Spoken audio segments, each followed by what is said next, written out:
আজ নিয়ে চলে এসেছি পুঁটি মাছের একটি সুস্বাদু রেসিপি। করতে খুবই সহজ, খেতে কিন্তু দুর্দান্ত হয়। আসুন দেখে নিই।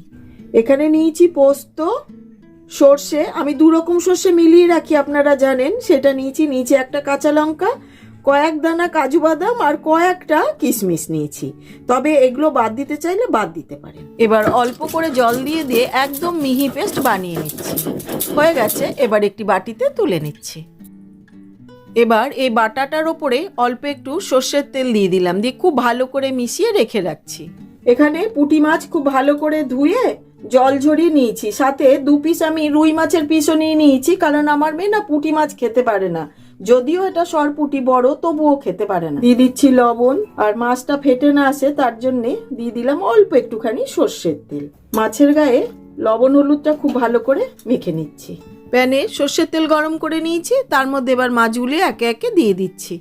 এক পিঠটা ভাজা হয়ে গেছে, অপর পিঠটা উল্টে দিচ্ছি। উল্টে পাল্টে বেশ লাল লাল করে ভেজে একইভাবে সব মাছগুলোকে ভেজে তুলে নিচ্ছি একটি প্লেটে।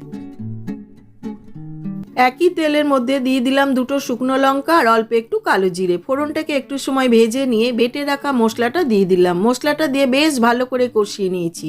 এইবার দিয়ে দিচ্ছি হলুদ আর লবণ, দিয়ে আবারও খানিকক্ষণ কষিয়ে নিয়েছি। যখন প্রায় তেল ছেড়ে আসছে, এই সময় ভেজে রাখা মাছগুলো একে একে সাজিয়ে দিচ্ছি। একদিকটা কিছুক্ষণ রাখার পর আবার অপর পিঠটা উল্টে দিচ্ছি। এইভাবেই উল্টে পাল্টে মশলার সাথে মাছগুলোকেও একটু সময় কষিয়ে নিচ্ছি। 2 পিঠটা খুব ভালো মতন উল্টে পাল্টে নিয়েছি।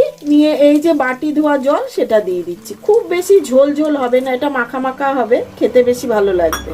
তার সাথে দিয়ে দেবো বেশ কিছুটা ধনে পাতা, আর ঝাল আপনারা আপনাদের হিসেব মতন কম বেশি দিয়ে নেবেন। দিয়ে হালকা হাতে নেড়ে নিচ্ছি। এখন আমি কিন্তু ঢাকা দেব না, ঢাকা ছাড়াই রান্নাটা করব। দিয়ে দিচ্ছি সামান্য একটুখানি চিনি, দিয়ে দেব অল্প একটু কাঁচা সর্ষের তেল, খুব বেশি দেওয়ার দরকার নেই।